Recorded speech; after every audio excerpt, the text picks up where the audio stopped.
예배는 하늘이 땅으로 내려오고 땅이 하늘로 올라가는 신비의 사건입니다. 그러니까 예배 시에 하늘과 땅이 이어지는 것입니다. 예배 시에 우리가 하나님의 얼굴을 배움는 사건이 일어납니다. 요한 사도는 예수 그리스도를 증거하다가 밤모습에 유배되었습니다.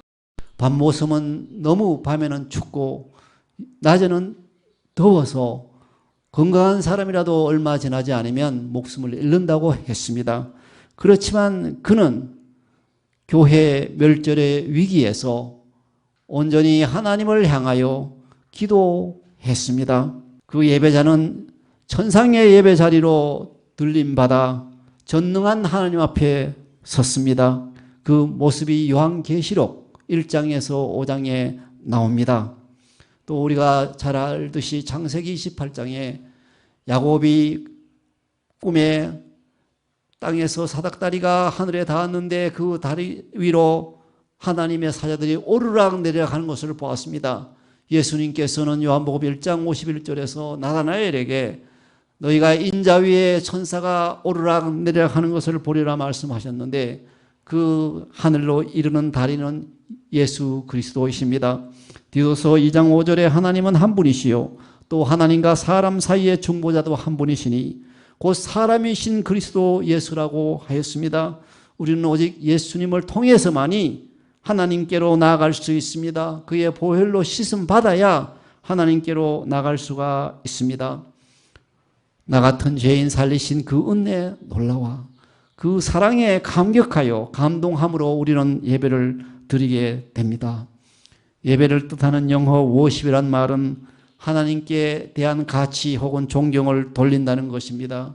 또 예배를 뜻하는 서비스란 말은 라틴어 서버스에서 왔는데 우리는 사랑의 종이 되어 하나님을 예배하는 것입니다. 광야에서 예수님이 시험 받으실 때 마귀가 내게 절하면 온 천하 만국의 영광을 주리라 하였습니다. 그때 예수님은 오직 하나님께 경배하고 그를 섬기리라 말씀으로 사탄을 물리치셨습니다. 여기서 경배한다라는 말은 무릎을 땅에 꿇고 이마를 땅에 대며 존경을 올려드리는 상태를 표합니다. 여러분 새벽에 태양이 붉게 타오를 때나 저녁노을이 질 때 혹은 아름다운 꽃을 보면서 우리는 감탄하고 경탄하게 됩니다. 그보다도 더 아름다우신 그 모든 만물을 지으신 하나님을 우리가 대하여 그의 아름다움을 숭모하고 그의 은혜에 감격하고 감동할 때 우리는 예배를 드릴 수가 있습니다. 유대에서 갈릴리로 갈 때 유대인들은 보통 사마리아를 피해서 요단강을 건너 동쪽으로 우회해서 지나갔습니다. 지금도 사마리아인들은 유대인들에 대해서 외부에 대해서 적개심을 가지고 있습니다. 그런데 예수님은 사역을 위해서 사마리아로 가셨는데 그 수가 성에 도착했습니다. 야곱의 우물이 있어서 피곤하신지라 그대로 앉았습니다. 근데 한 사마리아 여인이 물을 기르러 나왔습니다. 예수님께서 그녀에게 물 좀 달라 하니 이 사마리아인에게 물을 달라 하나이까? 라고 물었습니다. 그때 예수님께서 너가 하나님의 선물과 또 너에게 물 좀 달라 하는 이가 누구인 줄 알았다면 너는 그에게 구하였을 것이고 그가 너에게 생수를 주었으리라 그렇게 말씀하셨습니다. 우리가 예수님을 알면 우리가 필요한 것을 구할 수가 있어요. 모르기 때문에 구하지 못하는 것이죠. 그 사마리아 여인은 삶의 갈증을 달래기 위해서 주님을 모른 채 여러 가지 세상의 헛된 것들을 구했습니다. 남편을 5이나 두면은 행복할까 했지만 오히려 삶의 갈증만 더할 뿐이었습니다.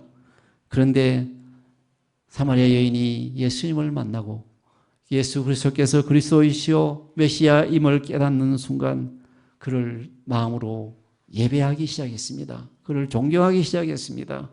예수님을 만나서 예수님으로부터 나오는 믿는 자에게는 그 배에서 생수의 강이 흘러 넘치라고 하셨듯이 그녀에게 영원히 샘솟는 생수의 강이 흘러내렸습니다. 그러자 그 여인은 물동이를 그냥 버려두고 마을로 들어가서 사람들에게 내가 행한 모든 일을 말하시니 내가 메시아를 만났다 하니 동네 사람들이 나와서 예수를 만났다고 했습니다.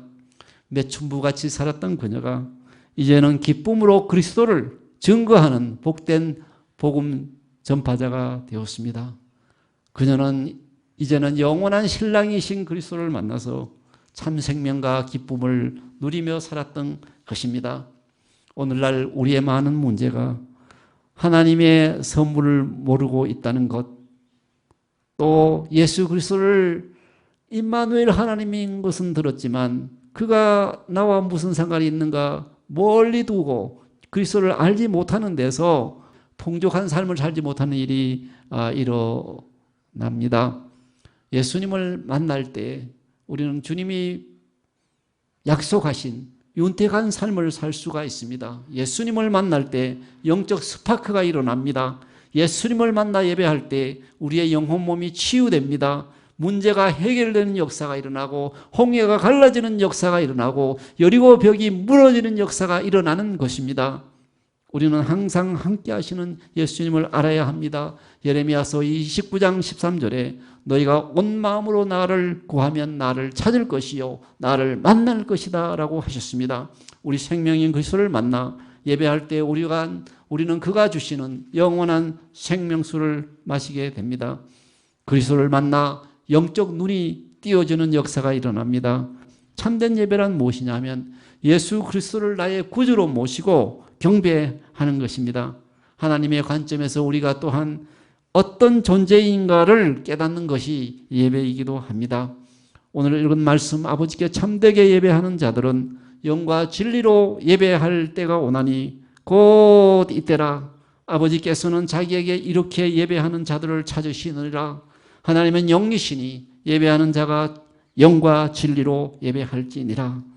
아버지께 참되게 예배하는 자가 되려면 성령으로 거듭나야 합니다. 거듭난 자만이 하나님을 아버지라 할 수 있습니다. 거듭나면 영적인 자녀로서 영적인 아버지께 예배하게 되는데 그것이 신령한 예배입니다. 진정한 예배는 하나님의 본질, 곧 영과 진리에 적합한 것이어야 합니다. 영에 의해서 인도되어 진리 안에서 예배할 수 있습니다. 하나님과 그의 말씀에 대한 참된 지식과 믿음을 갖고서 예배에 임해야 합니다. 믿음이 없이는 하나님을 기쁘시게 못하나니 하나님께 나아가는 자는 반드시 그가 계신 것과 그가 자기를 찾는 자들에게 상 주시는 부리심을 믿어야 할지라고 했습니다. 예배의 요소는 진실성입니다. 거칠에 뿌린 예배, 가식은 예배가 아닙니다. 내가 영으로 기도하고 또 마음으로 기도하며 내가 영으로 찬미하고 또 마음으로 찬미하리라. 하나님은 영이시라는 것은 그가 언제 어디에서라도 우리의 예배를 받으실 수 있다는 것입니다. 우리가 어디서 예배하는가가 중요한 게 아니고 어떻게 예배 드리는가가 중요합니다. 너희가 하나님의 성전인 것과 하나님의 성령이 너희 안에 계시는 것을 알지 못하느냐? 예배를 이루는 몇 가지 요소가 있습니다. 예배하지 않고 감탄하는 것은 가능하지만 감탄함이 없이 예배할 수 없습니다. 예배하지 않고 존경할 수 있지만 존경하지 않고 존중하지 않고 하나님을 예배할 수는 없습니다. 예배하지 않고 매혹될 수 있지만 매혹됨이 없이 하나님을 예배할 수 없습니다. 예배하지 않고 어떤 대상을 사랑할 수 있지만 사랑함이 없이 하나님을 사랑함이 없이 예배하는 것은 불가능한 것입니다. 하나님을 진실하게 사랑함으로 예배를 드려야 합니다. 주님은 전부가 아니면 결코 만족하지 아니하십니다. 그래서 내 마음을 다하고 목숨을 다하고 뜻을 다하여 주 너희 하나님을 사랑하라고 했습니다. 내 구주 예수를 더욱 사랑이 커지면 숙모가 됩니다.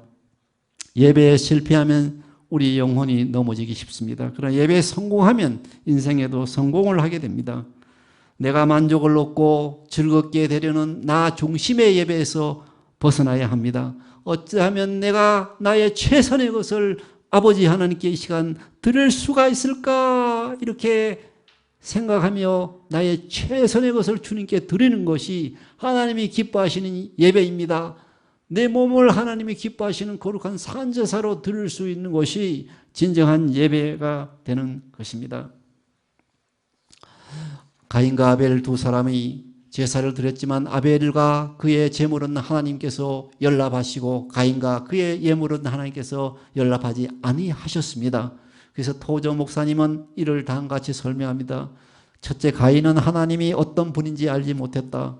그는 하나님의 성품과 본질을 알지 못했기에 하나님께 순종하지 아니했다. 두 번째, 가인은 그가 하나님과 참된 관계를 맺지 못하고 있으면서도 그런 관계를 맺고 있다고 착각했다. 셋째, 가인은 죄의 심각성을 모르고 그것을 아주 가볍게 여겼다.